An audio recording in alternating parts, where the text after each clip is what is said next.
Amados, se han formulado algunas preguntas sobre la charla de anoche.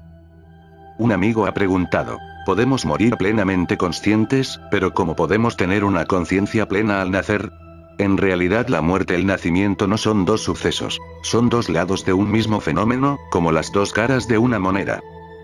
Si un hombre tiene en la mano una cara de una moneda, también tendrá automáticamente la otra. No puedo tener en la mano una cara de una moneda y preguntarme dónde puedo encontrar la otra. Dispongo de la otra automáticamente. La muerte y el nacimiento son dos caras de un mismo fenómeno. Si la muerte se produce en un estado consciente, la muerte tiene lugar inevitablemente en un estado consciente. Si la muerte se produce en un estado inconsciente, el nacimiento se produce también en estado de inconsciencia. Si la persona muere plenamente consciente en el momento de su muerte, también estará llena de conciencia en el momento de su nacimiento siguiente. Como todos morimos en estado de inconsciencia y nacemos en estado de inconsciencia, no recordamos nada de nuestras vidas anteriores. Pero el recuerdo de nuestras vidas anteriores siempre queda presente en algún rincón de nuestras mentes, y podemos revivir este recuerdo si lo deseamos. No podemos hacer nada directamente en relación con el nacimiento. Todo lo que podamos hacer estará relacionado únicamente con la muerte. No podemos hacer nada después de la muerte. Todo lo que podamos hacer debemos hacerlo antes de la muerte. La persona que muera en estado inconsciente no podrá hacer nada hasta que vuelva a nacer. No hay remedio, seguirá inconsciente. Así pues, si vosotros habéis muerto en estado inconsciente, tendréis que nacer de nuevo en estado inconsciente. Lo que haya que hacer tendrá que hacerse antes de la muerte, pues disponemos de muchas oportunidades antes de la muerte. La oportunidad de toda una vida. Con esta oportunidad podemos hacer un esfuerzo por despertar. Sería, pues, un gran error esperar hasta el momento de la muerte para despertar. No podemos despertar en el momento de la muerte. El sadhana, el viaje hacia el despertar, tendrá que empezar mucho antes de la muerte. Habrá que prepararse para ella. Si no os preparáis, es seguro que quedaréis inconscientes en la muerte. Aunque este estado inconsciente es bueno para vosotros, en cierto modo, si todavía no estáis preparados para nacer en estado consciente. Hacia 1915, el rey de Kashi fue operado del abdomen. Fue la primera operación de este tipo que se realizó en el mundo sin anestesia. Estaban presentes 3 médicos británicos, que se negaban a realizar la operación sin administrar anestesia, pues decían que era imposible abrir el estómago a una persona durante 1 hora y media o 2 horas para realizar una operación importante sin que el paciente estuviera inconsciente.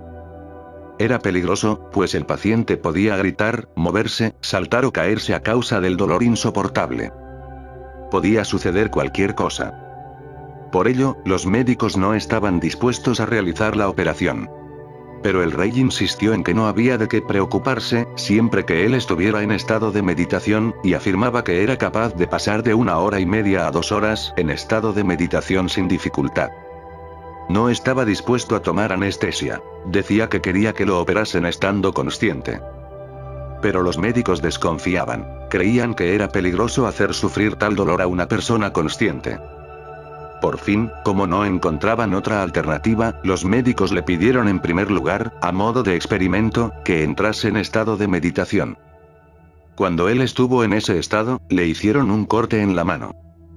Él ni siquiera tembló. Solo 2 horas más tarde se quejó de que le dolía la mano. Más tarde, realizaron la operación. Fue la primera vez en el mundo que unos médicos abrieron el estómago de un paciente durante 1 hora y media sin administrarle anestesia. Y el rey permaneció plenamente consciente durante toda la operación. Para alcanzar tal estado de conciencia es preciso practicar una meditación profunda. La meditación tiene que ser tan profunda que uno conozca plenamente, sin sombra de duda, que el yo y el cuerpo son independientes. La más mínima identificación con el cuerpo puede ser peligrosa. La muerte es la mayor operación quirúrgica de todas. Ningún médico ha realizado una operación tan grande. Pues en la muerte existe un mecanismo que trasplanta toda la energía vital, el prana, de un cuerpo físico a otro cuerpo físico. Nadie ha realizado una operación tan espectacular, ni nadie la realizará jamás.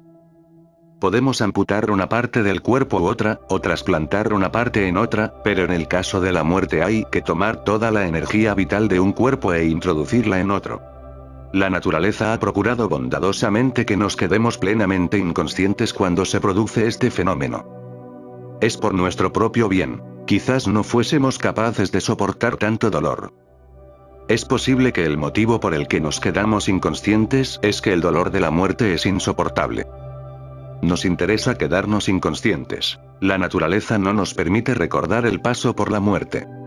En todas las vidas repetimos casi los mismos errores que hemos repetido en nuestras vidas anteriores. Si fuésemos capaces de recordar lo que hicimos en las vidas anteriores, quizás no tropezaríamos con las mismas piedras. Y si fuésemos capaces de recordar lo que hicimos en nuestras vidas anteriores, ya no seríamos como somos ahora. Es imposible que siguiésemos siendo los mismos, pues hemos amontonado riquezas una y otra vez, y en todas las ocasiones la muerte ha despojado de sentido a esas riquezas. Si fuéramos capaces de recordarlo, quizás no llevaríamos dentro la misma manía por el dinero que hemos llevado hasta ahora. Nos hemos enamorado 1000 veces, y hemos visto una y otra vez que, a la larga, no tenía sentido. Si fuéramos capaces de recordarlo, desaparecería nuestra manía de enamorarnos y de procurar que se enamoren de nosotros. Hemos sido miles y miles de veces ambiciosos, egoístas. Hemos alcanzado el éxito, el alto nivel social, y al final todo ha resultado inútil, todo ha quedado reducido a polvo. Si fuéramos capaces de recordarlo, es posible que nuestra ambición perdiera fuerza, y entonces no seríamos los mismos que somos ahora. Como no recordamos nuestras vidas anteriores, seguimos moviéndonos casi por un mismo círculo. El hombre no se da cuenta de que ya ha recorrido el mismo círculo muchas veces, ni de que lo está volviendo a recorrer con la misma esperanza que lo ha impulsado antes. Después, la muerte frustra todas las esperanzas y vuelve a comenzar el círculo. El hombre se mueve en círculo, como el buey en una noria. Podemos salvarnos de este daño, pero necesitamos un gran nivel de conciencia y debemos experimentar continuamente. No podemos ponernos a esperar la muerte directamente, porque no es posible hacernos conscientes de pronto, en el transcurso de una operación tan importante, de un trauma tan grande. Tendremos que hacer experimentos poco a poco, con desgracias pequeñas, para descubrir cómo podemos ser conscientes mientras las pasamos. Por ejemplo, tenemos un dolor de cabeza. Al mismo tiempo nos volvemos conscientes y empezamos a sentir que tenemos un dolor de cabeza, no que la cabeza tiene un dolor. De modo que tendremos que experimentar con el pequeño dolor de cabeza y tendremos que aprender a sentir que el dolor está en la cabeza y yo soy consciente de él. Cuando el Swami Ram visitó América, a la gente le costaba mucho entenderlo al principio. Cuando el presidente de los Estados Unidos le hizo una visita, también se sintió confuso. Preguntó, ¿qué lengua es esa? Porque Ram solía hablar en tercera persona. No decía tengo hambre, sino que decía, Ram tiene hambre. No decía, me duele la cabeza, sino a Ram le duele mucho la cabeza. Al principio, a la gente le costaba mucho entenderlo. Por ejemplo, una vez dijo, anoche, Ram se estaba helando. Cuando le preguntaron de quién hablaba, respondió que hablaba de Ram. Cuando le preguntaron, ¿de qué Ram? Dijo, señalándose a sí mismo, de este Ram, el pobre se estaba helando de frío anoche. Nos reíamos y le preguntábamos, ¿cómo va el frío, Ram? Decía, Ram estaba paseando por la calle y algunas personas se pusieron a insultarlo. Nos reímos a carcajadas y dijimos, ¿qué te parecen los insultos, Ram? Si buscas honra, es fácil que te encuentres con insultos. Cuando le preguntaban, ¿de quién habla? ¿Quién es ese Ram? Se señalaba a sí mismo. Tendréis que empezar por hacer experimentos con desgracias de tipo menor. Os las encontraréis todos los días de la vida, están presentes todos los días. No solo las desgracias, tendréis que incluir también la felicidad en el experimento, porque es más difícil ser conscientes en la felicidad que en la desgracia. No es tan difícil conocer que nuestra cabeza y el dolor que hay en ella son dos cosas independientes, pero es más difícil conocer que el cuerpo es independiente, y la alegría de estar sano también es independiente de mí. Yo tampoco soy eso. Es difícil mantener este distanciamiento cuando estamos sanos, pues en los momentos de felicidad nos gusta estar próximos a esta. En los momentos de desgracia es evidente que nos gusta sentirnos independientes, apartados de ella. Si llegase a quedar claro que el dolor es independiente de nosotros, querríamos que siguiera así para estar liberados del dolor. Tendréis que experimentar el modo de manteneros conscientes tanto en la desgracia como en la felicidad. El que realiza tales experimentos suele provocarse desgracias para vivirlas. Este es, en esencia, el secreto de todo ascetismo. Es un experimento en el cual se sufre un dolor voluntario. Por ejemplo, una persona realiza un ayuno. A base de pasar hambre, intenta descubrir el efecto del hambre sobre su conciencia. En general, la persona que realiza un ayuno no tiene la menor idea de lo que hace. Lo único que sabe es que tiene hambre, y espera con avidez su comida del día siguiente. El propósito fundamental del ayuno es sentir que el hambre está aquí, pero está lejos de mí. El cuerpo tiene hambre, yo no. Así pues, induciendo voluntariamente el hambre, uno intenta saber, desde dentro, si el hambre está allí. Ram tiene hambre. Yo no tengo hambre. Sé que el hambre está allí, y este deberá ser un conocimiento continuado hasta que yo llegue a un punto en que se produzca un distanciamiento entre el hambre y yo, en el que yo ya no tenga hambre. Aún dentro del hambre yo ya no tengo hambre. Solo el cuerpo sigue teniendo hambre, y yo lo sé. Yo ya no soy más que uno que lo sabe. Entonces, el significado del ayuno se vuelve muy profundo. Por tanto, ya no significa simplemente pasar hambre. Normalmente, el que emprende un ayuno se repite las 24 horas del día que tiene hambre, que no ha comido nada aquel día. Su mente no deja de albergar fantasías y planes sobre lo que comerá al día siguiente. Los ayunos de este tipo no tienen sentido. Por consiguiente, no son más que abstenerse de comer. La diferencia entre abstenerse de comer y practicar el ayuno, el upavas, es la siguiente. El ayuno significa residir cada vez más cerca. ¿Más cerca de qué?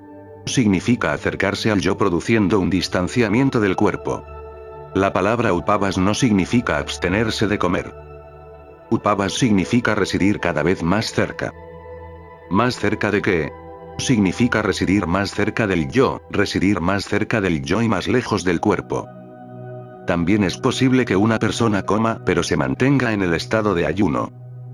Sí, mientras come, sabe dentro de sí que el acto de comer tiene lugar en otra parte y que la conciencia es totalmente independiente del acto, entonces es upavas. Y también es posible que una persona no esté ayunando de verdad. Aunque se haya privado de la comida, pues puede suceder que esté demasiado consciente de tener hambre, que se esté muriendo de hambre. Upavas es una conciencia psicológica de la separación del yo y el estado físico del hambre. También se pueden provocar voluntariamente otros dolores similares, pero la provocación de estos dolores es un experimento muy profundo. Un hombre puede tumbarse sobre un lecho de espinos solo para sentir que los espinos solo pinchan el cuerpo, y no su yo. Así, es posible provocar una desgracia para sentir la disociación de la conciencia con respecto al plano físico. Pero en el mundo ya aparecen bastantes desgracias sin que las provoquemos. No hace falta que provoquemos ninguna más. Ya disponemos de muchas desgracias. Debemos empezar a experimentar con ellas. Las desgracias aparecen sin ser provocadas, en todo caso. Si podemos mantener la conciencia de que soy independiente de mi dolor durante la desgracia que viene sin ser provocada, entonces el sufrimiento se convierte en un sadhana, en una disciplina espiritual. Tendremos que seguir practicando este sadhana aún con la felicidad que se ha presentado por sí misma. Con el sufrimiento, es posible que consigamos engañarnos a nosotros mismos, porque nos gustaría creer que yo no soy el dolor. Pero, por lo que respecta a la felicidad, el hombre quiere identificarse con ella, porque ya cree que soy feliz. Por eso, el sadhana es más difícil todavía de practicar con la felicidad. En realidad, nada es más difícil que sentir que somos independientes de nuestra felicidad. En la práctica, al hombre le gusta sumergirse por completo en la felicidad y olvidarse que es independiente de ella. La felicidad nos inunda. La desgracia nos desconecta y nos separa del yo. Llegamos a creer, de algún modo, que nuestra identificación con el sufrimiento se debe únicamente a que no nos queda ninguna otra elección, pero damos la bienvenida a la felicidad con todo nuestro ser. Sed conscientes en el dolor que os llegue. Sed conscientes en la realidad que os llegue. Y, de vez en cuando, a modo de experimento, sed conscientes también en el dolor provocado, porque en él las cosas son un poco diferentes. Nunca podemos identificarnos plenamente con nada que nos provoquemos voluntariamente. El conocimiento mismo de que es algo provocado genera un distanciamiento. El huésped que se presenta en vuestra casa no es de la casa, es un huésped. Del mismo modo, cuando provocamos el sufrimiento como huésped, ya es algo que está distanciado de nosotros. Caminando descalzos, y el dolor nos clava una espina en el pie. Es un accidente, y el dolor será abrumador. Este accidente desgraciado es diferente del que se produce cuando tomamos voluntariamente una espina y nos la clavamos en el pie, sabiendo en cada momento que nos estamos atravesando el pie con la espina y que estamos observando el dolor. No os digo que hagáis tal cosa, que os torturéis a vosotros mismos. Ya existen bastantes sufrimientos. Lo que quiero decir es lo siguiente. En primer lugar, estad atentos, tanto en el sufrimiento como en la felicidad. Más tarde, algún día, provocaos alguna desgracia y ved cuánto podéis distanciar de ella vuestra conciencia. Recordadlo. El experimento de provocar la desgracia es muy significativo, porque todo el mundo quiere provocar la felicidad, pero nadie quiere provocar la desgracia.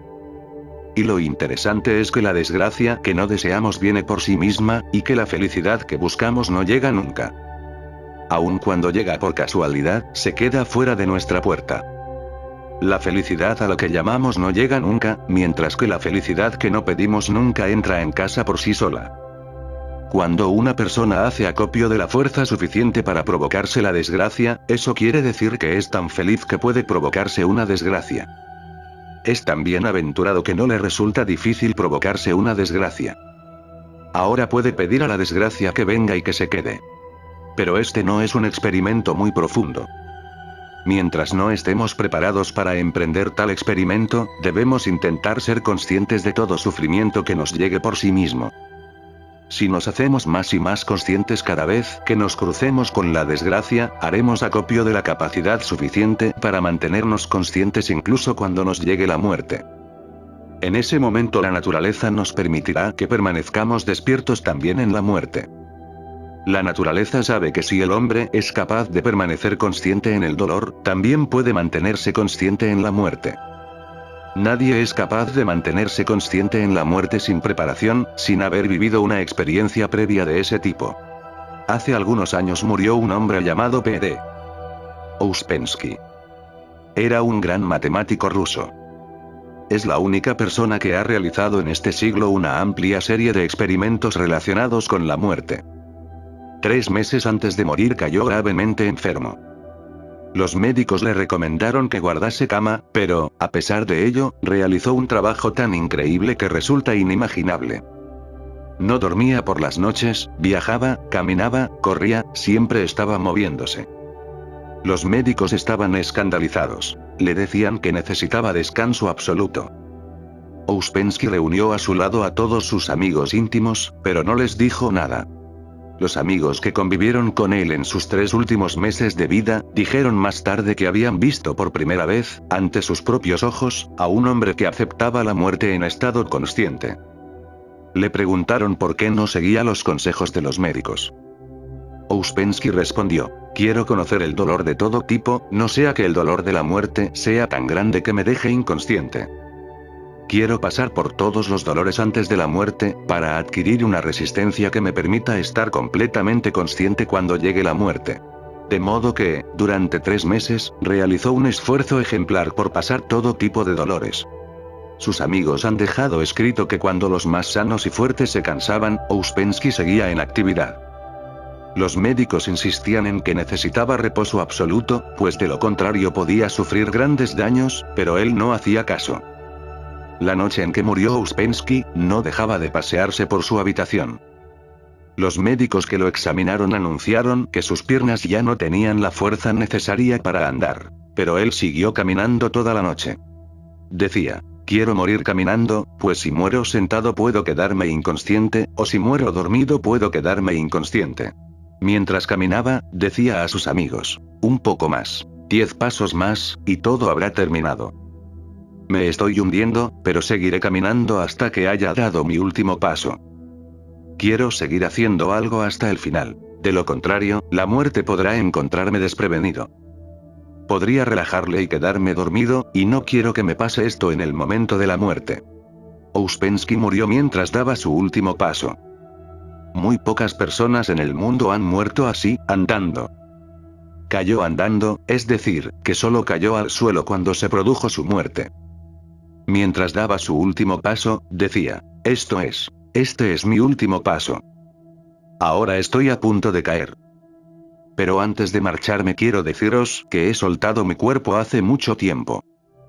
Ahora veréis la liberación de mi cuerpo, pero yo he visto hace mucho tiempo que el cuerpo ha caído y yo sigo existiendo.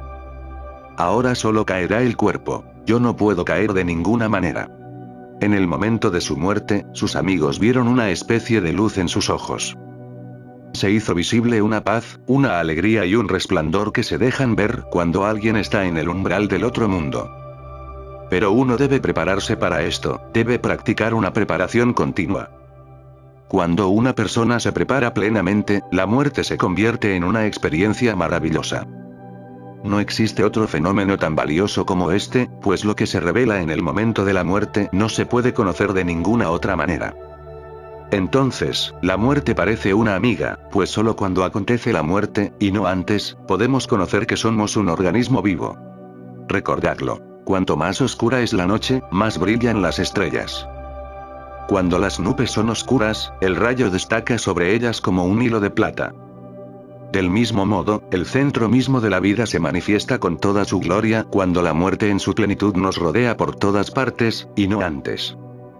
La muerte nos rodea como la oscuridad, y dentro de ella, el centro mismo de la vida, al que podemos llamar Atman, el alma, brilla con su esplendor pleno. La oscuridad que lo rodea lo hace luminoso. Pero en ese momento nos quedamos inconscientes. En el momento mismo de la muerte, que podía ser de otro modo el momento en que conociésemos nuestro ser, nos quedamos inconscientes. Por eso, tendremos que prepararnos para elevar nuestra conciencia. La meditación es esa preparación. La meditación es un experimento sobre el modo en que uno alcanza una muerte gradual, voluntaria. Es un experimento sobre el modo en que uno se traslada a su interior y abandona después el cuerpo. Si una persona practica la meditación a lo largo de la vida, alcanzará la meditación total en el momento de la muerte. Cuando se produce la muerte en estado pleno de conciencia, el alma de la persona realiza su nacimiento siguiente en estado pleno de conciencia. Por tanto, el primer día de su nueva vida no es un día de ignorancia, sino de conocimiento pleno. Incluso en el vientre de su madre está plenamente consciente. El que ha muerto en estado de conciencia solo puede nacer una vez más, porque el que ha conocido lo que es el nacimiento, lo que es la muerte y lo que es la vida, alcanza la liberación. Al que ha nacido en estado de conciencia lo hemos llamado Avatara, Tirthankara, Buda, Jesús, Krishna. Y lo que distingue a estos del resto de nosotros es la conciencia. Ellos están despiertos y nosotros estamos dormidos. Por haber nacido conscientemente, este se convierte en su último viaje sobre la Tierra. Tienen algo que nosotros no tenemos. Tienen algo que ellos procuran incansablemente traernos a nosotros. La diferencia entre los despiertos y nosotros es, sencillamente, la siguiente. Su última muerte y el nacimiento posterior tuvo lugar en un estado de conciencia. Por eso viven toda su vida en estado de conciencia. Las gentes del Tíbet practican un pequeño experimento llamado el bardo. Es un experimento muy valioso que solo se realiza en el momento de la muerte. Cuando alguien está a punto de morir, sus conocidos se reúnen a su alrededor y le hacen practicar el bardo. Pero solo al que ha practicado la meditación durante toda su vida se le puede hacer seguir el bardo. De lo contrario, es imposible. En el experimento del bardo, en cuanto muere la persona, se le indica desde el exterior que debe mantenerse plenamente despierta. Se le dice que siga observando lo que pasa a continuación, pues muchas veces pasan en ese estado cosas que la persona que está muriendo no es capaz de comprender. No es fácil entender a primera vista los fenómenos nuevos. Si una persona es capaz de mantenerse consciente tras la muerte, durante cierto tiempo no sabrá que está muerta. Solo llegará a saber con seguridad que está muerta cuando los demás se lleven su cadáver y se dispongan a incinerarlo en la pira funeraria. Pues, en realidad, nada muere dentro. Solo se produce un distanciamiento. Este distanciamiento no se ha conocido nunca en vida. La experiencia es tan nueva que no es posible comprenderla por una definición convencional. La persona siente, simplemente, que algo se ha separado. Pero ha muerto algo, y eso solo lo comprende cuando todos los que la rodean se ponen a llorar y a lamentarse, se inclinan sobre su cadáver llenos de dolor y se disponen a llevarse el cadáver para incinerarlo. Si incineramos el cadáver tan pronto, es por un motivo. Quemamos o incineramos el cadáver en cuanto podemos para asegurarnos de que el cuerpo está muerto, de que se reduce a cenizas. Pero la persona solo puede saberlo si ha muerto en estado consciente. La persona que muere en estado inconsciente no puede saberlo. Así pues, para que la persona que practica el bardo vea quemarse su cuerpo, se le indica: mira bien cómo arde tu cuerpo. No huyas ni te apartes apresuradamente. Cuando la gente se lleve tu cuerpo para incinerarlo, no dejes de acompañarlos y de estar allí presente. Contempla con perfecta atención la cremación de tu cuerpo, para que la próxima vez no te apegues al cuerpo físico. Cuando vemos que algo se quema y se reduce a cenizas, nuestro apego hacia ello desaparece. Naturalmente, los demás verán la cremación de vuestro cuerpo, pero si vosotros la veis también, perderéis todo apego hacia él. Normalmente, en 999 casos de cada 1000, la persona está inconsciente en el momento de la muerte. No tiene ningún conocimiento de ella. En el caso restante, de cada 1000 en el que está consciente, evita ver cómo se quema su cuerpo. Huye del lugar de la cremación. Por eso, en el bardo se le dice: mira, no te pierdas la oportunidad. Observa la cremación de tu cuerpo. Contémplala de una vez por todas. Mira cómo se destruye por completo aquello con lo que has estado identificado tú yo. Mira cómo se reduce completamente a cenizas, para que en tu próximo nacimiento recuerdes quién eres. En cuanto la persona muere, entra en un mundo nuevo del que no sabemos nada. Ese mundo puede parecernos temible y terrorífico porque no es semejante ni distinto de ninguna de nuestras vivencias. En realidad, no tiene relación alguna con la vida en la Tierra. Enfrentarse a este mundo nuevo es más temible que lo que tendría que pasar un hombre que se encontrase en un país desconocido, donde no conociera a nadie, ni entendiera la lengua ni las costumbres. Evidentemente, se sentirá muy perturbado y confuso. El mundo en el que vivimos es un mundo de cuerpos físicos. Cuando dejamos este mundo comienza el mundo incorpóreo, un mundo que no hemos conocido nunca. Y este mundo puede darnos miedo, porque es diferente de cualquiera de nuestras vivencias. En nuestro mundo, por extraño que sea el lugar donde estemos, por diferentes que sean de nosotros los habitantes y sus modos de vida, siempre existirá un vínculo entre ellos y nosotros. Es un mundo de seres humanos. Entrar en el mundo de los espíritus incorpóreos puede ser una experiencia increíblemente terrorífica. Normalmente, la pasamos en un estado inconsciente, por lo cual no la advertimos. Pero el que pasa por ella en estado consciente sufre grandes dificultades. Por eso, en el bardo se intenta explicar a la persona qué tipo de mundo será, qué pasará allí, con qué seres se encontrará. Solo los que han practicado la meditación profunda pueden ser guiados a lo largo de este experimento. De otro modo, es imposible. Últimamente he tenido frecuentemente la impresión de que podemos realizar el experimento del bardo, en una manera u otra, con nuestros amigos que practican la meditación. Pero esto solo es posible cuando han entrado en la meditación profunda. De lo contrario, ni siquiera serían capaces de oír lo que se les dice. No serían capaces de oír lo que se les dice en el momento de la muerte, ni de seguir lo que se les explica. Para seguir lo que se dice se necesita una mente muy silenciosa y muy vacía. Cuando la conciencia empieza a desvanecerse y a desaparecer, y cuando empiezan a desatarse todos los vínculos terrenales, solo una mente muy silenciosa es capaz de oír los mensajes que se transmiten desde este mundo. Si no es muy silenciosa, no será capaz de oírlos. Recordarlo. Esto solo se puede hacer con respecto a la muerte. Nada puede hacerse con respecto al nacimiento. Pero cualquier cosa que hagamos con respecto a la muerte afectará también, en consecuencia, a nuestro nacimiento. Nacemos en el mismo estado en que morimos. El que ha despertado elige libremente un vientre. Esto demuestra que nunca elige nada ciega e inconscientemente. Elige a sus padres, del mismo modo que el hombre rico elige la casa donde vive. El pobre no puede elegir casa a su gusto. Necesitamos de cierta capacidad para poder elegir. Necesitamos de cierta capacidad para comprar una casa. El pobre nunca elige su casa. Podríamos decir, en realidad, que la casa elige al pobre. Una casa pobre elige a un inquilino pobre. El millonario decide dónde quiere residir, cómo ha de ser el jardín, dónde han de estar situadas las puertas, las ventanas, si la luz del sol ha de entrar por el este o por el oeste, cómo debe estar dispuesta la ventilación, qué amplitud ha de tener la casa, lo decide todo. El que ha despertado elige un vientre para sí mismo. Esa es su decisión. Los personajes como Mahavira o Buda no nacen en cualquier parte ni en cualquier momento. Nacen después de considerar todas las posibilidades. ¿Cómo será el cuerpo y qué padres lo concebirán? ¿Cómo será la energía y qué poder tendrá esta? ¿De qué facilidades dispondrá? Nacen después de estudiar todo esto. Tienen claro lo que han de elegir, dónde deben ir.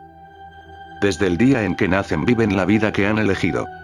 La alegría de vivir una vida elegida por uno mismo es completamente diferente, pues la libertad comienza por tener una vida elegida por nosotros mismos. No puede haber una alegría del mismo tipo en una vida que se nos entrega, pues entonces se convierte en servidumbre. En estos casos, simplemente somos empujados a la vida, y entonces lo que suceda, sucede. La persona no influye para nada al respecto. Si se hace posible tal despertar, entonces se puede hacer, decididamente, esa elección. Si el nacimiento mismo sucede por elección nuestra, entonces podemos vivir el resto de nuestras vidas a nuestra elección. Así pues, podemos vivir como un Jivan Mukta. El que muere en estado despierto nace en estado despierto, y entonces vive su vida en estado de liberación. Oímos con frecuencia la palabra Jivan Mukta, aunque quizás no sepamos lo que quiere decir. Jivan Mukta es el que nace en estado despierto. Solo esa persona puede ser un Jivan Mukta. La persona que no lo es puede trabajar toda su vida por conseguir la liberación, pero solo puede alcanzar la liberación en su vida siguiente. No será libre en esta vida. Para ser Jivan Mukta en esta vida, la persona debe disponer de la libertad de elegir desde el día mismo de su nacimiento. Y esto solo es posible cuando la persona ha alcanzado la conciencia plena en el momento de la muerte al final de su vida anterior. Pero esto no es lo que nos ocupa de momento. La vida está aquí. Todavía no ha llegado la muerte, de momento. Ha de llegar con seguridad. Nada es más seguro que la muerte. Podemos dudar de otras cosas, pero no cabe duda alguna con respecto a la muerte. Algunas personas dudan de Dios. Otras dudan del alma, pero jamás habréis conocido a nadie que dude de la muerte. Es inevitable. Ha de venir con toda seguridad. Ya está en camino. Se aproxima más y más a cada instante. Podemos aprovechar los momentos que nos quedan antes de la muerte para despertar. La meditación es una técnica que conduce a ese fin. En estos 3 días intentaré ayudaros a comprender que la meditación es la técnica que conduce a ese mismo despertar. Un amigo ha preguntado, ¿qué relación hay entre la meditación y el Hati Smaran, el recuerdo de las vidas anteriores? Hati Smaran significa, el método para recordar las vidas anteriores. Es una manera de recordar nuestras existencias pasadas. Es una forma de meditación. Es una aplicación concreta de la meditación. Por ejemplo, alguien podría preguntarnos, ¿en qué se diferencia un río de un canal? Le responderíamos que el canal es una aplicación concreta del río, bien planeado, controlado y sistematizado. El río es caótico, incontrolado. También llegará a alguna parte, pero su destino es incierto. El destino del canal está garantizado. La meditación es como un río grande. Llegará al mar. Es seguro que ha de llegar al mar. La meditación con toda seguridad os llevará hasta Dios. Pero también existen otras aplicaciones intermedias de la meditación. Estas aplicaciones intermedias pueden llevarse, como pequeños afluentes, a los canales de la meditación. El Hati Smaran es uno de estos métodos auxiliares de meditación. También podemos canalizar el poder de la meditación hacia nuestras vidas anteriores. La meditación no es más que centrar la atención. Pueden existir aplicaciones en las que uno centra su atención sobre un objeto dado, y una de estas aplicaciones es el Hati Smaran, centrarse en los recuerdos, en estado latente, de las vidas anteriores. Recordadlo, los recuerdos no se borran jamás. Un recuerdo siempre se queda en estado latente, o sale a la luz. Pero el recuerdo en estado latente parece borrado. Si yo os pregunto qué hicisteis el 1 de enero del año 1950, no seréis capaces de responderme. Eso no quiere decir que no hayáis hecho nada en ese día. Pero, de pronto, el día 1 de enero de 1950 parece un vacío total. No pudo estar vacío, estuvo lleno de actividad. Pero hoy parece un vacío. Del mismo modo, el día de hoy se convertirá también en un vacío mañana. Dentro de 10 años no quedará ningún rastro del día de hoy. Así pues, no es que el día 1 de enero de 1950 no haya existido, ni que vosotros no existierais aquel día. Lo que quiero dar a entender es que, dado que sois incapaces de recordar aquel día, ¿cómo podéis creer que existió verdaderamente? Pero sí existió, y hay una manera de saberlo. La meditación también puede centrarse en esa dirección. Descubriréis con sorpresa que en cuanto la luz de la meditación recaiga sobre ese día, este os parecerá más vivo que nunca. Imaginad, por ejemplo, que una persona está en un cuarto oscuro dirigiendo de un lado a otro la luz de un foco. Cuando dirige la luz hacia la izquierda, la parte derecha se queda a oscuras, pero no desaparece nada a la derecha.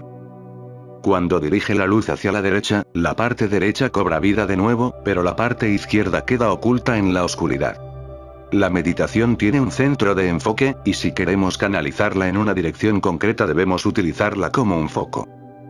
Pero si queremos dirigir la meditación hacia lo divino, entonces debemos aplicar la meditación como una lámpara. Procura entender bien esto. La lámpara no tiene centro de enfoque propio, no está enfocada. La lámpara se limita a arrojar una luz que se difunde a su alrededor. A la lámpara no le interesa iluminar en una dirección o en otra, todo lo que caiga dentro del radio de su luz se ilumina. Pero un foco es como una lámpara enfocada. Con el foco disponemos de toda la luz para dirigirla en una dirección determinada. Así pues, es posible que con una lámpara los objetos se hagan visibles pero difusos, y que para verlos claramente tengamos que concentrar toda la luz en un solo punto. Se convierte en un foco. Entonces el objeto se vuelve claramente visible, pero los demás objetos se pierden de vista. En la práctica, si una persona quiere ver claramente un objeto, tendrá que enfocar su meditación total en una sola dirección y dejar a oscuras el resto. El que quiera conocer directamente la verdad de la vida desarrollará su meditación como una lámpara. Ese será su propósito único. Y, en realidad, el único propósito de la lámpara es verse a uno mismo. Basta con que brille lo bastante para esto, y no hace falta nada más. Pero si debemos dar una aplicación especial a la lámpara, tal como recordar las vidas pasadas, entonces será preciso canalizar la meditación en una dirección determinada. Voy a compartir con vosotros 2 o 3 indicaciones sobre el modo de canalizar la meditación en esa dirección. No os daré todas las indicaciones porque lo más probable es que a muy pocos de vosotros os interese aplicarlas, y si a alguno le interesa puede hablar personalmente conmigo. Citaré, pues, 2 o 3 indicaciones que en realidad no os permitirán experimentar con el recuerdo de las vidas anteriores, pero que os darán ciertas nociones. No lo expondré todo porque no es recomendable para todos experimentar con esta idea. Por otra parte, este experimento puede poneros en peligro en muchos casos. Voy a contaros un incidente para que os quede claro lo que os digo. Una profesora estuvo practicando la meditación conmigo durante 2 o 3 años. Ella insistía mucho en experimentar con el Hati Smaran, en conocer su vida anterior. Yo la ayudé a realizar el experimento, pero también le advertí de que sería mejor que no lo realizase hasta que no hubiera desarrollado plenamente su meditación, de lo contrario podía ser peligroso. Los recuerdos de una sola vida ya son difíciles de soportar por sí solos. Si los recuerdos de las 3 o 4 vidas anteriores salvan la barrera e inundan a la persona, esta puede volverse loca. Por eso, la naturaleza ha dispuesto las cosas de tal manera que siempre olvidamos el pasado. La naturaleza nos ha provisto de la capacidad de olvidar más de lo que recordamos, para que nuestra mente no tenga una carga mayor de la que puede soportar.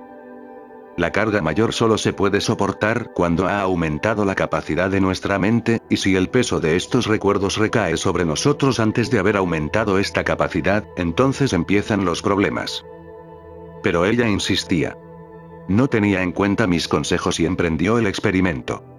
Cuando la invadió por fin la inundación de los recuerdos de su vida anterior, vino corriendo a verme hacia las 2 de la madrugada.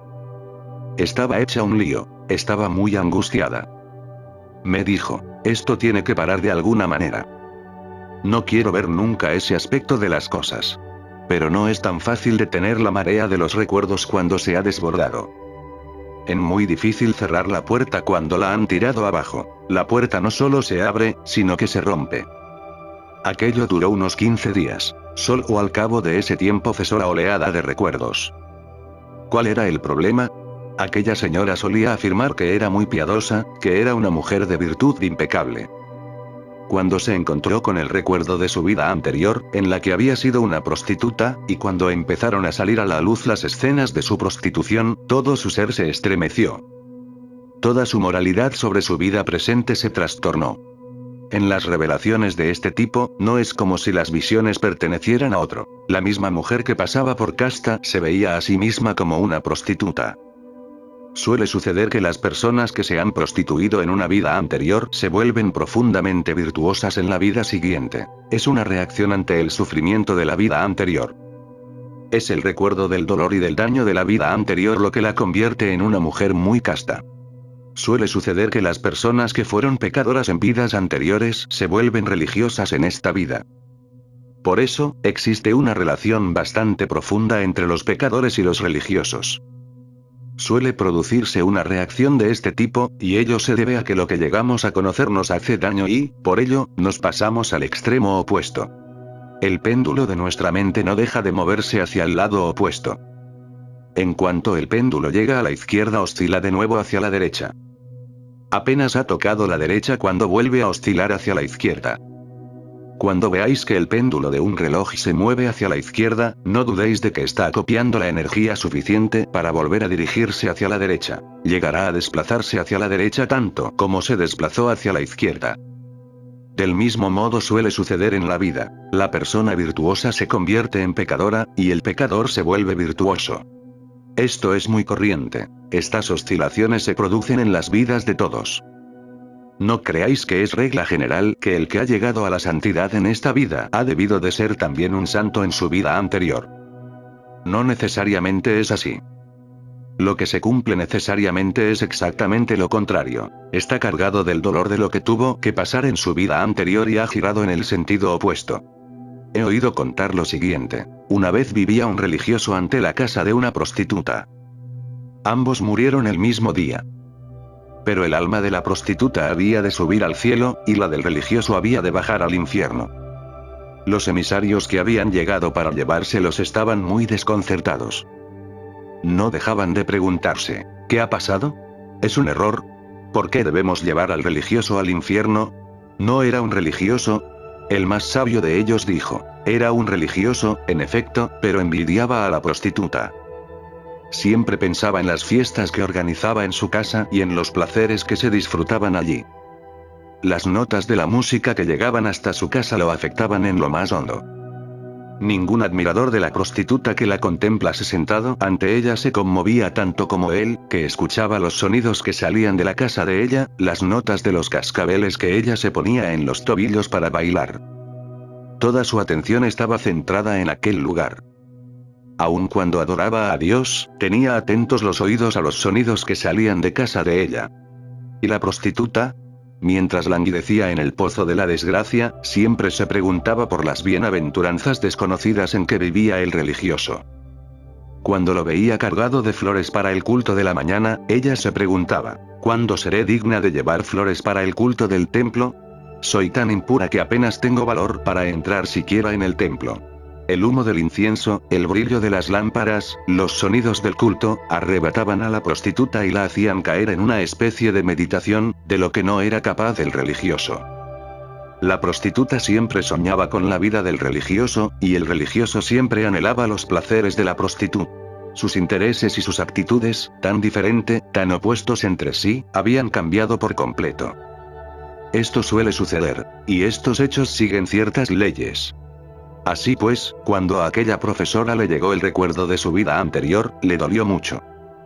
Le dolió porque le destrozó su amor propio. Lo que supo de su vida anterior la estremeció, y después quería olvidarlo. Yo ya le había advertido de antemano que no debía recordar su vida anterior sin prepararse a fondo. Como me lo habéis preguntado, os daré algunas nociones básicas para que podáis comprender el significado del Hati Smaran. Pero no os servirán para experimentar con ello. Los que quieran experimentar tendrán que estudiarlo por su cuenta. La primera noción es que el propósito del Hati Smaran es, simplemente, conocer la vida anterior de uno. Para ello, debemos apartar nuestra mente del futuro. Nuestra mente está orientada al futuro y no al pasado.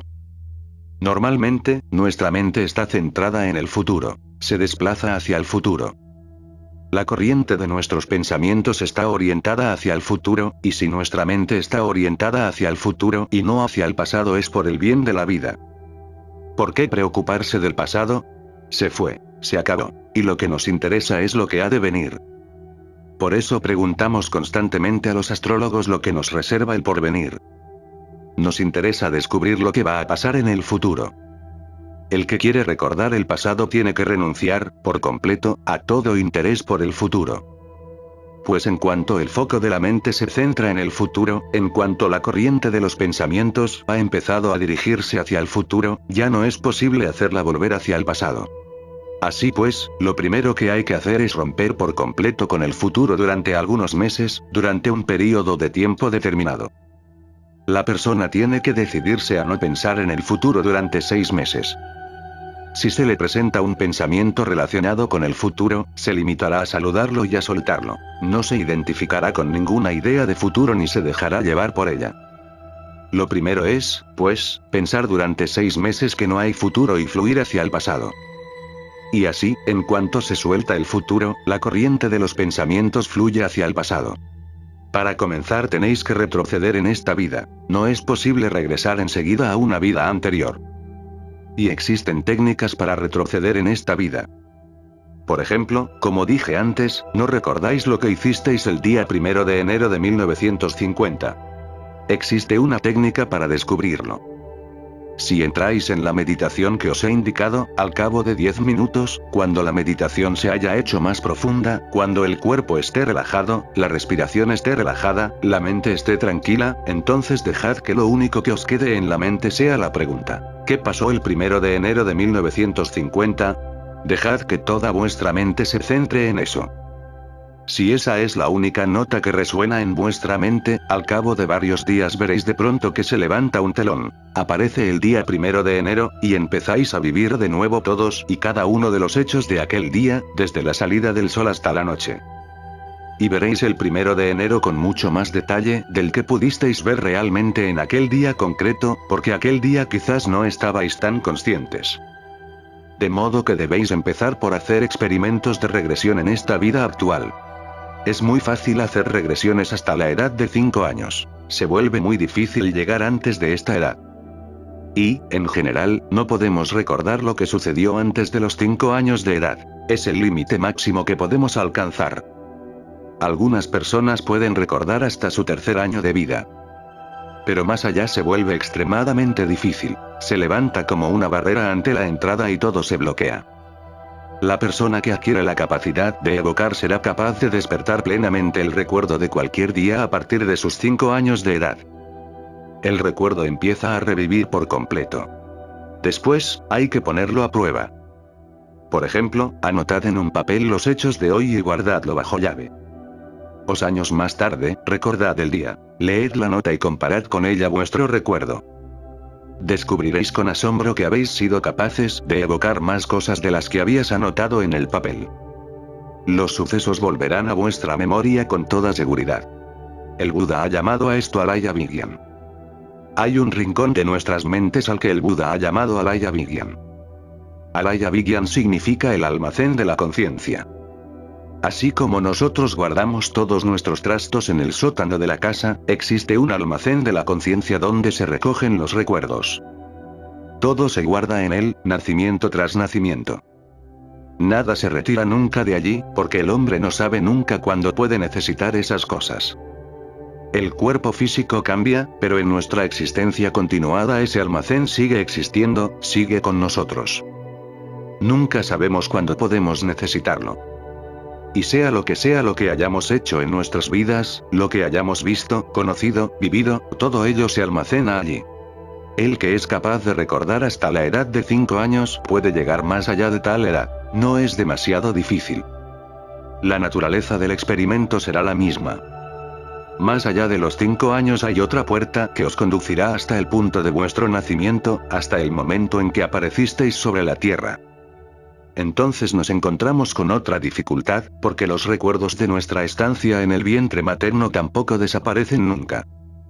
Podemos introducirnos también en estos recuerdos, llegando hasta el instante de la concepción, hasta el momento en que se unen los genes de la madre y del padre y entra el alma. El hombre solo puede entrar en sus vidas anteriores después de haber llegado a este punto. No es capaz de entrar en ellas directamente. Debemos realizar todo este viaje de regreso. Solo entonces es posible pasar también a la vida anterior. Después de haber entrado en la vida anterior, el primer recuerdo que nos llegue será del último suceso que tuvo lugar en aquella vida. Recordad, no obstante, que esto provocará ciertas dificultades y que no tendrá mucho sentido. Es como si proyectamos una película marcha atrás o como si leemos una novela empezando por la última página. Nos sentimos perdidos. Nuestra primera entrada en nuestra vida anterior nos confundirá, porque la secuencia de los hechos estará en orden inverso. Cuando volváis a vuestra vida anterior, os encontraréis en primer lugar con la muerte. Después, con la vejez, con la juventud, con la infancia, y, por último, con el nacimiento. Estará en orden inverso, y en ese orden os resultará muy difícil entender las cosas. Así pues, cuando salga a la luz el recuerdo por primera vez, os sentiréis tremendamente inquietos y agitados, porque es difícil entender las cosas. Es como si vieseis una película o como si leyeseis una novela al revés. Quizás solo seáis capaces de desentrañar un hecho después de reordenarlo varias veces. De modo que el mayor esfuerzo que hay que realizar al volver a los recuerdos de nuestra vida anterior es el de ver en orden inverso unos hechos que normalmente transcurren en orden normal. Pero, al fin y al cabo, ¿cuál es el orden normal, y cuál es el inverso? Es simplemente una cuestión de cómo entramos en el mundo y de cómo salimos de él. Al principio sembramos una semilla, y la flor aparece al final. Pero si observamos este fenómeno al revés, vendría en primer lugar la flor, seguida del capullo, de la planta, de las hojas y del brote, y lo último sería la semilla. Como no tenemos un conocimiento previo de este orden inverso, necesitamos mucho tiempo para reordenar coherentemente los recuerdos y para determinar claramente la naturaleza de los hechos. Lo más extraño es que vendrá en primer lugar la muerte, seguida de la vejez y de la enfermedad, y después vendrá la juventud. Las cosas sucederán en orden inverso. O bien, si os casasteis y os divorciasteis, cuando repaséis el baúl de los recuerdos, veréis en primer lugar el divorcio, seguido del amor y, después, del matrimonio. Será extremadamente difícil seguir los sucesos de esta manera regresiva, porque normalmente comprendemos las cosas de una manera unidimensional. Nuestras mentes son unidimensionales. Es muy difícil ver las cosas en el orden contrario. No estamos acostumbrados a tal experiencia. Estamos acostumbrados a movernos de manera lineal. Haciendo un esfuerzo, no obstante, podemos comprender los sucesos de una vida pasada siguiendo, secuencialmente, el orden inverso. Sin duda, será una experiencia increíble. Repasar los recuerdos siguiendo este orden inverso será una experiencia sorprendente, porque al ver en primer lugar el divorcio, después el amor y después el matrimonio, quedará claro inmediatamente que el divorcio era inevitable. El divorcio era inherente al tipo de amor que se produjo. El divorcio era el único resultado posible del matrimonio que tuvo lugar. Pero en el momento de aquel matrimonio de la vida anterior no teníamos la menor idea de que acabaría en divorcio. Y el divorcio fue consecuencia de ese matrimonio. Si viésemos todo esto en su integridad, entonces el enamoramiento de hoy sería algo completamente diferente, porque ahora podríamos ver de antemano el divorcio que tenía aparejado. Ahora podríamos ver la enemistad que se avecina, antes incluso de establecer la amistad. El recuerdo de la vida anterior dará la vuelta por completo a nuestra vida actual, porque ya no seréis capaces de vivir como vivisteis en vuestra vida anterior. En vuestra vida anterior tenías la opinión, e incluso ahora persiste esa opinión, de que el éxito y la felicidad grande se conseguían a base de labrar una fortuna. Lo que veréis primero en vuestra vida anterior será vuestro estado de infelicidad, antes de que veáis cómo ganasteis esa fortuna. Así veréis claramente que el hecho de ganar una fortuna, en lugar de ser una fuente de felicidad, os condujo en realidad a la infelicidad. Y veréis que la amistad os condujo a la enemistad. Que lo que tomabais por amor se convirtió en odio, y que lo que creías que era una unión se convirtió en separación. Entonces veréis por primera vez las cosas en su perspectiva correcta, con su trascendencia completa. Y estas consecuencias cambiarán vuestra vida, cambiarán por completo el modo en que vivís ahora. Será una situación completamente diferente. He oído contar que un hombre fue a visitar a un monje y le dijo: le agradecería mucho que me aceptase como discípulo. El monje se negó. El hombre le preguntó por qué no quería tomarlo como discípulo. El monje respondió: en mi nacimiento anterior tuve discípulos que se convirtieron más tarde en enemigos míos. Lo he visto todo, y ahora sé que tener discípulos es ganarse enemigo, que hacer amigos es sembrar las simientes de la enemistad. Ahora no quiero ganarme enemigos, para lo cual no tengo ningún amigo. Sé que basta con estar solo. Acercarnos a una persona equivale, en cierto modo, a alejarla de nosotros. El Buda ha dicho que el encuentro con lo que nos agrada produce alegría, y que la despedida de lo que no nos agrada también produce alegría. Que la despedida del ser querido que amamos nos produce dolor. Y que el encuentro con el ser no querido también nos produce dolor.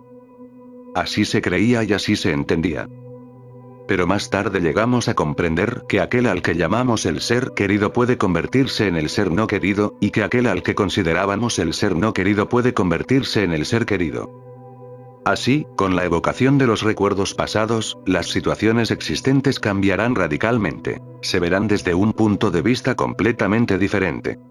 Estas evocaciones son posibles, aunque no son ni necesarias ni inevitables. Y en algunas ocasiones estos recuerdos también pueden aparecer de improviso cuando practicamos la meditación. Si los recuerdos de las vidas pasadas llegan a presentarse de pronto, sin estar practicando ningún experimento, simplemente, en vuestra meditación normal, no os intereséis demasiado por ellos. Limitaos a mirarlos, a ser testigo de ellos. Pues, normalmente, la mente es incapaz de soportar de pronto una turbulencia tan grande.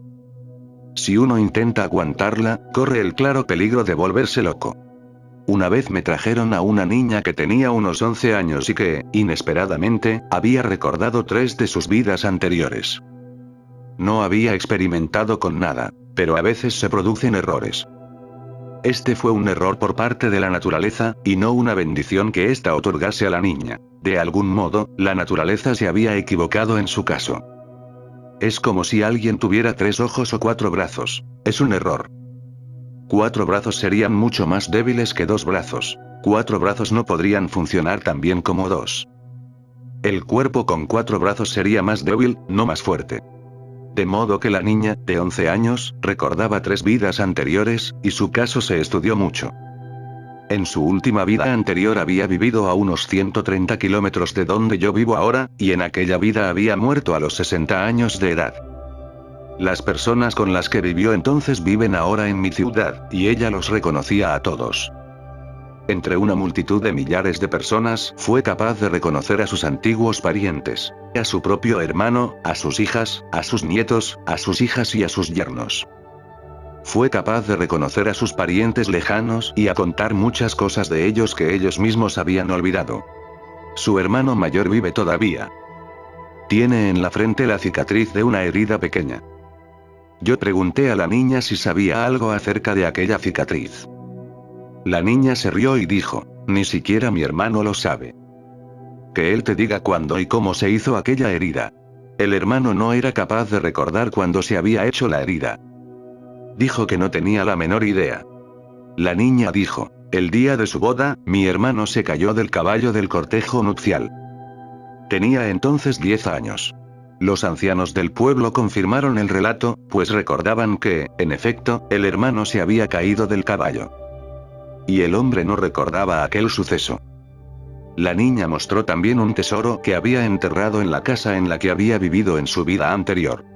En aquella vida anterior había muerto a los 60 años de edad, y en la vida anterior a aquella había nacido en un pueblo de la región de Assam. En aquella vida había muerto a los 7 años. No sabía el nombre del pueblo ni su dirección, pero conocía la lengua de Assam, tal como la podía hablar una niña de 7 años. También sabía bailar y cantar como una niña de 7 años. Se hicieron muchas pesquisas, pero no fue posible localizar a la que fue su familia en aquella vida. La niña tiene una experiencia vital de un total de 67 años, además de sus 11 años en esta vida. Tiene los ojos de una mujer de 65 a 78 años, aunque en realidad solo tiene 11 años. No puede jugar con las niñas de su edad, porque se siente demasiado vieja. Lleva consigo los recuerdos de 78 años. Se ve a sí misma como una mujer de 78 años. No puede ir a la escuela porque, a pesar de que tiene 11 años, le parece que el maestro podría ser su hijo. Así pues, aunque su cuerpo solo tiene 11 años, su mente y su personalidad son los de una mujer de 78 años. No es capaz de jugar ni de divertirse como hacen las niñas. Solo le interesan las cosas serias de las que suelen hablar las ancianas. Sufre mucho. Está llena de tensión. Su cuerpo y su mente no están en armonía. Se halla en una situación muy triste y dolorosa. Yo recomendé a sus padres que me trajeran a la niña y que me permitiesen ayudarla a olvidar los recuerdos de sus vidas anteriores. Así como existe un método para recuperar los recuerdos, también existe una manera de olvidarlos. Pero todo aquel asunto encantaba a sus padres. Acudían multitudes a ver a la niña, empezaban a venerarla. A los padres no les interesaba que ella se olvidase del pasado. Les advertí que la niña se volvería loca, pero ellos no hicieron caso. Hoy está al borde de la locura, pues no es capaz de soportar la carga de tantos recuerdos. Otro problema es que no hay manera de casarla. Le resulta difícil pensar en casarse cuando, en realidad, se siente como una anciana de 78 años. En ella no hay armonía de ninguna clase. Su cuerpo es joven, pero su mente es vieja. Es una situación muy difícil. Pero esto fue un accidente. También vosotros podéis atravesar esta frontera con un experimento. Pero no es necesario viajar en esta dirección, aunque los que lo deseen pueden experimentar. Pero antes de pasar al experimento, es esencial que practiquen la meditación profunda para que sus mentes puedan volverse tan silenciosas y tan fuertes que, cuando las inunde la marea de los recuerdos, puedan aceptarlos como simples testigos. Cuando una persona es capaz de presenciar las cosas como un simple testigo, sus vidas anteriores no le parecen más que sueños.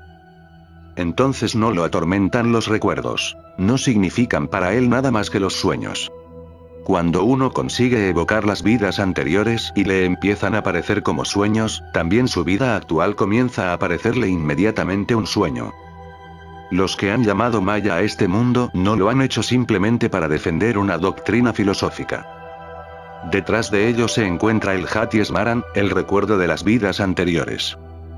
Para el que ha recordado sus vidas anteriores, todo se ha convertido de pronto en un sueño, en una ilusión. ¿Dónde están sus amigos de las vidas anteriores? ¿Dónde están sus parientes, su mujer y sus hijos, las casas en las que vivió? ¿Dónde está aquel mundo? ¿Dónde está todo lo que le parecía tan real? ¿Dónde están aquellas preocupaciones que le quitaban el sueño? ¿Dónde están aquellos dolores y sufrimientos que le parecían tan insuperables, que llevaba como un peso a las espaldas? ¿Y qué fue de la felicidad que anhelaba? ¿Qué fue de todo aquello por lo que trabajó y por lo que se esforzó? Si sois capaces de recordar vuestra vida anterior, y si vivisteis 70 años, lo que vierais en esos 70 años os parecería un sueño, o una realidad. En verdad, os parecería un sueño que vino y se marchitó. He oído contar lo siguiente. Una vez el hijo de un rey yacía en su lecho de muerte. Llevaba 8 días en coma. No podían salvarlo, pero la muerte tampoco venía a llevárselo. El rey rezaba pidiendo por su vida, por una parte, pero era consciente, al mismo tiempo, de que todo está lleno de dolor y de sufrimiento y advertía la futilidad de la vida. El rey pasó 8 noches sin dormir, pero en la 9ª noche, hacia las 4 de la madrugada, lo venció el sueño y empezó a soñar. Solemos soñar con las cosas que no hemos conseguido en la vida. Por eso, el rey, sentado junto a su único hijo, que se moría, soñó que tenía 12 hijos fuertes y hermosos. Se vio como emperador de un gran reino, como rey de toda la tierra, dueño de palacios grandes y bellos. Y se vio enormemente feliz. Y, mientras soñaba todo eso, el tiempo transcurre más deprisa en los sueños. El tiempo de los sueños es completamente diferente del tiempo de nuestra vida diaria. En un sueño se puede saltar en un momento un intervalo de muchos años, y cuando nos despertamos nos parece difícil entender cómo hemos cubierto tantos años en un sueño que solo ha durado unos momentos. En realidad, el tiempo transcurre muy deprisa en los sueños. Podemos cubrir muchos años en un momento. Así pues, mientras el rey soñaba con sus 12 hijos y con las lindas esposas de estos, con sus palacios y con su gran reino, el príncipe enfermo, que tenía 12 años, murió. La reina dio un grito, y el sueño del rey quedó interrumpido bruscamente. El rey se despertó, asustado. La reina, entristecida, le preguntó: ¿por qué pareces tan asustado? ¿Por qué no tienes lágrimas en los ojos? ¿Por qué no dices nada? El rey respondió: no, no estoy asustado, estoy confuso. Me enfrentó a un gran dilema. Me pregunto a quién debo llorar. ¿Debo llorar a los 12 hijos que tenía hace un momento, o a este hijo que acabo de perder? Lo que me inquieta es que no sé quién ha muerto. Y lo más extraño es que, cuando yo estaba con aquellos 12 hijos, no sabía nada de este hijo. No estaba en ninguna parte, no había rastro de él, ni de ti. Ahora que he salido del sueño, este palacio está aquí, tú estás aquí, mi hijo está aquí, pero aquellos palacios y aquellos hijos han desaparecido. ¿Qué es lo verdadero? ¿Es verdadero esto, o lo era aquello? No soy capaz de determinarlo. Cuando recordéis vuestras vidas anteriores, os resultará difícil determinar si lo que veis en esta vida es verdadero o no. Os daréis cuenta de que ya habéis visto las mismas cosas muchas veces y de que nada ha durado para siempre. Todo se ha perdido. Entonces os preguntaréis, ¿es lo que veo ahora tan verdadero como lo que vi antes? Porque también esto pasará y se desvanecerá, como todos los sueños anteriores. Cuando vemos una película, nos parece verdad. Cuando termina la película, tardamos algunos momentos en volver a nuestra realidad, en reconocer que lo que vimos en el cine no era más que una ilusión. En concreto, muchas personas que suelen ser incapaces de manifestar sus sentimientos llegan a llorar cuando ven una película. Se sienten muy aliviadas, porque de lo contrario tendrían que buscar algún otro pretexto para liberar sus sentimientos. Se permiten llorar o reír en el cine. Cuando salimos de ver la película, lo primero que se nos ocurre es lo mucho que nos hemos identificado con lo que sucedía en la pantalla. Si vemos la misma película cada día, la ilusión se desvanece poco a poco. Pero también se nos olvida lo que nos pasó en la última película. Y cuando vamos a ver una película nueva, empezamos de nuevo a creernos lo que pasa en ella. Si pudiéramos recuperar los recuerdos de nuestras vidas anteriores, nuestra vida actual también empezaría a parecernos un sueño. ¿Cuántas veces han soplado estos vientos? ¿Cuántas veces han pasado estas nubes por el cielo? Aparecieron y desaparecieron, y lo mismo pasará a estas que están aquí. Ya están desapareciendo. Si llegamos a darnos cuenta de esto, conoceremos lo que se llama Maya. También conoceremos que todas las circunstancias, todos los sucesos, son irreales. Nunca son idénticos, pero son transitorios. Llega un sueño, a este le sigue otro, y a este otro más. El peregrino parte de un momento dado y pasa al siguiente. Los momentos desaparecen uno tras otro, pero el peregrino sigue avanzando. Así pues, se conocen a la vez dos cosas. En primer lugar, que el mundo objetivo es una ilusión, Maya. Solo el observador es real. En segundo lugar, que las apariencias son falsas. Solo el espectador, solo el testigo es verdadero. Las apariencias cambian cada día, siempre han cambiado. Solo el testigo, el observador, es el mismo que antes y no cambia. Y recordad que mientras las apariencias parezcan reales, vuestra atención no se centrará en el espectador, en el testigo. Solo cuando las apariencias resultan irreales nos hacemos conscientes del testigo. Por eso os digo, pues, que recordar las vidas pasadas es útil, pero solo después de que hayáis profundizado en la meditación. Profundizad en la meditación para que alcancéis la capacidad de ver la vida como un sueño. Convertirse en Mahatma, en hombre de vida santa, tiene tanto de sueño como convertirse en ladrón. Podéis tener sueños buenos y sueños malos. Y lo más interesante es que el sueño de ser un Mahatma tarda algún tiempo más en desaparecer, porque parece muy agradable.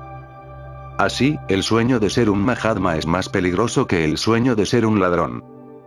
Queremos prolongar nuestros sueños agradables, mientras que los dolorosos se disuelven por sí solos. Por eso suele suceder que el pecador consigue alcanzar a Dios, mientras que el religioso no lo consigue. Os he dicho algunas cosas sobre el recuerdo de vuestras vidas anteriores, pero tendréis que practicar la meditación para ello. Vamos a empezar a entrar dentro de nosotros mismos desde hoy mismo. Solo entonces podemos estar preparados para lo siguiente. Sin esta preparación es difícil entrar en las vidas anteriores. Imaginaos, por ejemplo, una casa grande con bodegas subterráneas. Si un hombre que está fuera de la casa quiere entrar en la bodega, tendrá que entrar en la casa primero, pues a la bodega se accede desde dentro de la casa. Nuestras vidas anteriores son como bodegas. En cierta época vivimos allí, y después las abandonamos. Ahora vivimos en otra parte.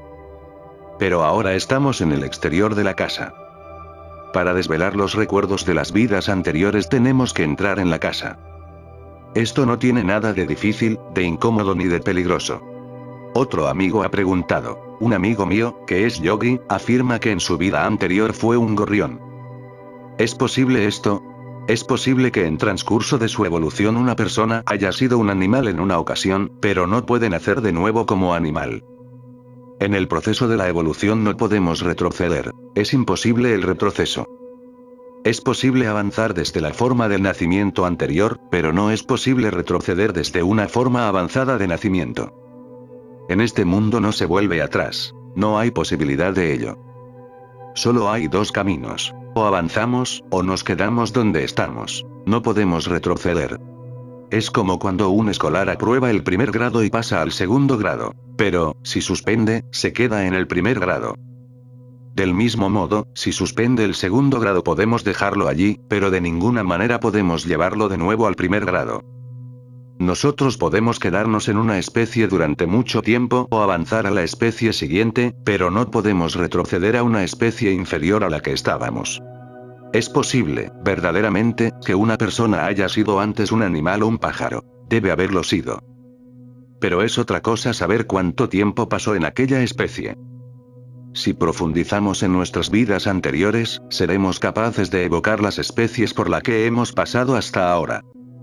Podemos haber sido un animal, un pájaro, un pequeño gorrión, especies cada vez inferiores. Alguna vez habremos sido seres tan inertes que resultaría difícil encontrar en nosotros algún indicio de conciencia. También las montañas están vivas, pero apenas tienen conciencia.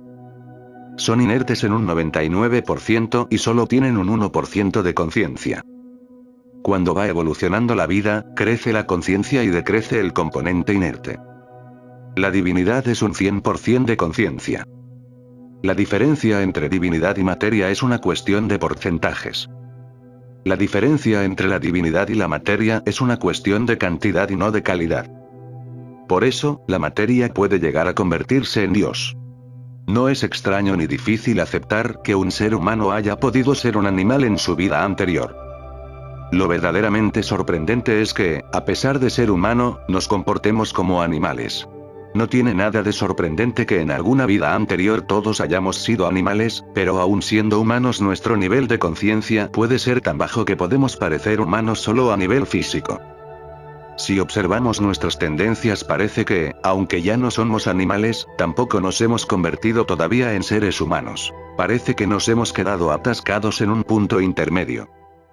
En cuanto se presenta la oportunidad, no perdemos tiempo en volver de nuevo al nivel de los animales. Imaginad, por ejemplo, que vais caminando por la calle como caballeros y que llega un tipo y os da de puñetazos y os insulta. Inmediatamente, el caballero que hay en vosotros se retira y os encontráis manifestando al mismo animal interior que debéis haber sido en alguna vida anterior. Si escarbáis un poco por debajo de la superficie, asoma la bestia que hay dentro, y sale a relucir con tanta violencia que uno se pregunta si aquella persona fue alguna vez un ser humano. Nuestro estado de ser actual contiene todo lo que hemos sido antes.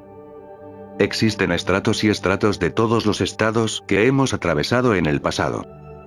Si excavamos un poco dentro, podemos llegar a los estratos interiores de nuestro ser. Podemos llegar, incluso, al estado en que fuimos una piedra. También este constituye un estrato interior. Muy dentro de nosotros somos todavía piedras. Por eso, cuando alguien nos lleva a la fuerza hasta ese estrato, nos comportamos como piedras, podemos obrar como piedras. También podemos comportarnos como animales. De hecho, así lo hacemos. Lo que tenemos por delante no son más que nuestras potencialidades. No son estratos. Aunque algunas veces damos un salto y tocamos estas potencialidades, volvemos a caer al suelo. Podemos ser dioses algún día, pero de momento no lo somos.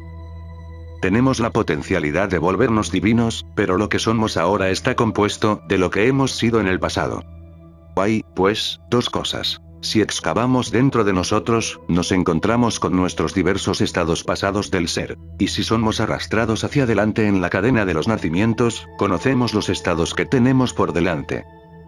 Pero, del mismo modo que cuando damos un salto, despegamos del suelo por un segundo, pero volvemos a caer a tierra al cabo de un momento, algunas veces saltamos de nuestro estado animal y nos convertimos en seres humanos, pero después volvemos a caer en aquel mismo estado.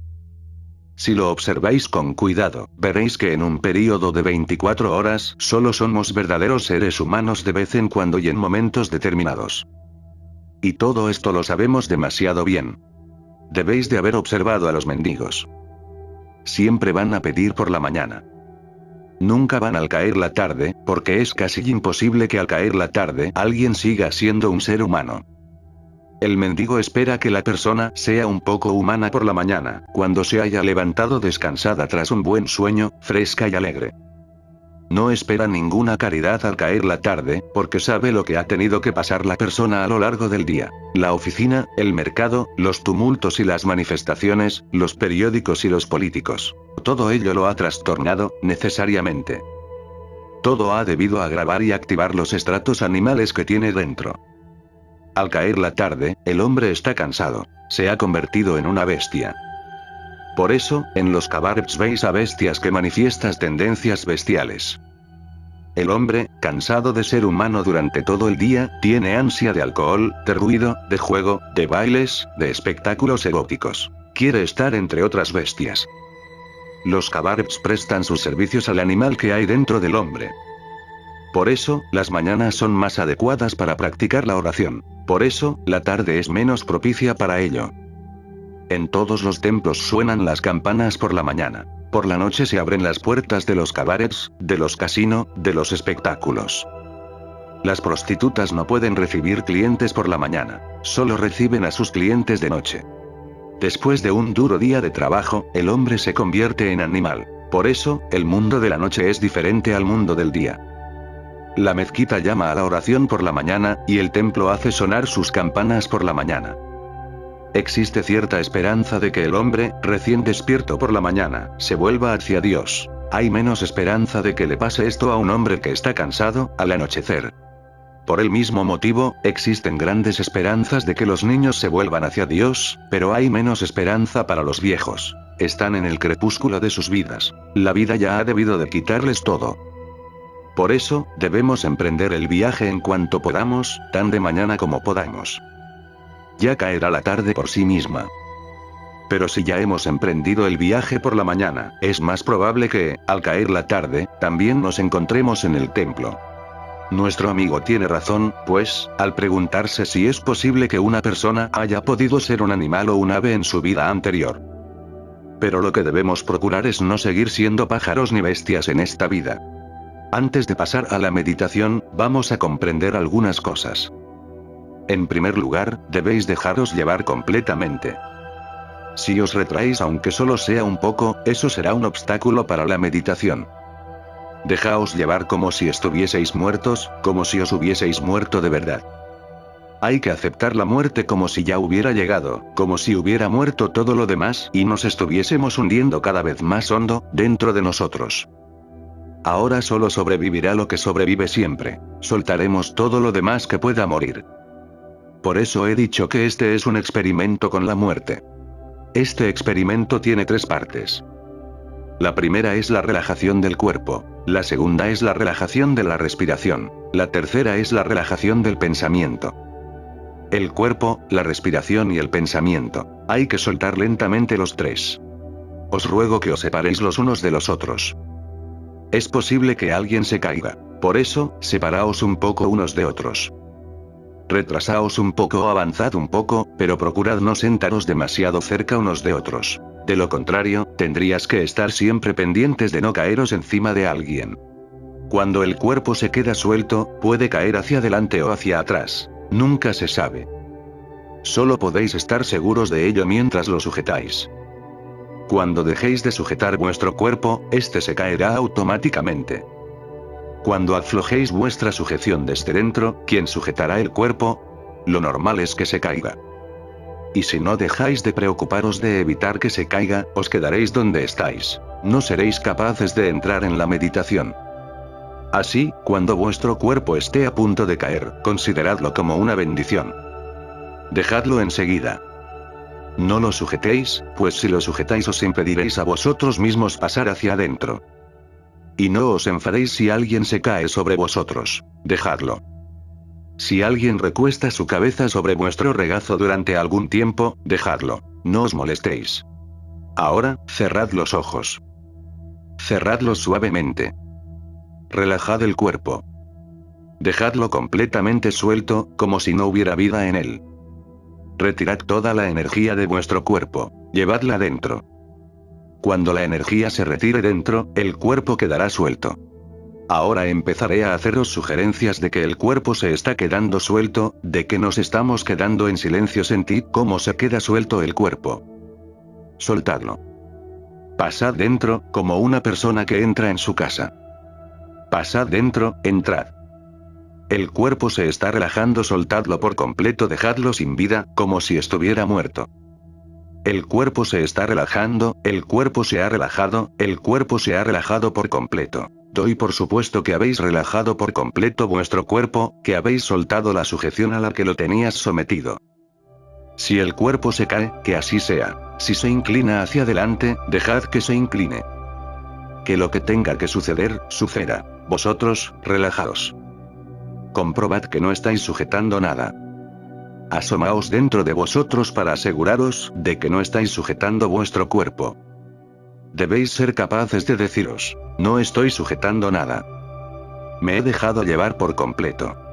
El cuerpo está relajado, el cuerpo está suelto. La respiración se está calmando, la respiración se está haciendo más lenta. Sentidlo, la respiración se ha hecho más lenta, soltadla por completo. Dejad también vuestra respiración, renunciad por completo a la sujeción a la que la tenéis sometida. La respiración se está haciendo más lenta, la respiración se está calmando, la respiración se ha calmado, la respiración se ha hecho más lenta. La respiración se ha calmado, los pensamientos también se están calmando. Sentidlo. Los pensamientos se están quedando en silencio, soltadlos. Habéis soltado el cuerpo, habéis soltado la respiración. Ahora, soltad también los pensamientos. Apartaos, pasad por completo al interior, apartaos también de los pensamientos. Todo ha quedado en silencio, como si todo lo que hay afuera estuviera muerto. Todo está muerto, todo se ha quedado en silencio, solo queda dentro la conciencia, una lámpara encendida de conciencia. El resto está muerto. Soltad por completo como si vuestro cuerpo estuviera muerto, como si vuestro cuerpo ya no existiera. Vuestra respiración está inmóvil, vuestros pensamientos están inmóviles, como si se hubiera producido la muerte. Y pasad dentro, pasad completamente dentro. Soltadlo todo. Soltadlo todo por completo, no os guardéis nada. Estáis muertos. Sentid como si todo estuviera muerto, que todo está muerto. Solo queda dentro una lámpara encendida. Todo lo demás está muerto. Todo lo demás está muerto, eliminado. Perdeos en la vacuidad durante 10 minutos. Sed testigos. Observad esta muerte. Todo lo demás que os rodea ha desaparecido. También queda atrás el cuerpo, ha quedado muy atrás, muy lejos. No hacemos más que observarlo. Seguid observando, manteneos como testigos. Seguid mirando hacia adentro durante 10 minutos. Seguid mirando dentro, todo lo demás estará muerto en el exterior. Soltad, estad completamente muertos. Seguid observando, manteneos como testigos. Soltadlo todo como si estuvieseis muertos y como si el cuerpo, en el exterior, estuviera muerto. El cuerpo está inmóvil, los pensamientos están inmóviles. Solo queda observando la lámpara de la conciencia. Solo queda el espectador. Solo queda el testigo. Soltad, soltad, soltad por completo. Pase lo que pase, dejad que pase. Soltad por completo. Limitaos a observar el interior y soltad el resto. Renunciad por completo a vuestra sujeción. La mente se ha quedado en silencio y vacía, la mente se ha quedado completamente vacía, la mente se ha quedado vacía, la mente se ha quedado completamente vacía. Si todavía estáis sujetando un poco, soltad también ese poco. Soltad por completo, desaparecer, como si ya no existierais. La mente se ha quedado vacía, la mente se ha quedado en silencio y vacía, la mente se ha quedado completamente vacía. Seguid mirando dentro con atención. Todo se ha quedado en silencio. El cuerpo queda atrás, queda muy atrás. La mente queda muy atrás. Solo arde una lámpara de conciencia. Solo queda encendida la luz. Ahora, respirad despacio varias veces. No dejéis de observar vuestra respiración. Con cada respiración, el silencio se hará más profundo. Respirad despacio varias veces y seguid mirando dentro. Manteneos también como testigos de la respiración. La mente se quedará todavía más en silencio. Respirad despacio varias veces, y después abrid los ojos suavemente. Si alguien se ha caído, que respire hondo primero y se levante despacio después.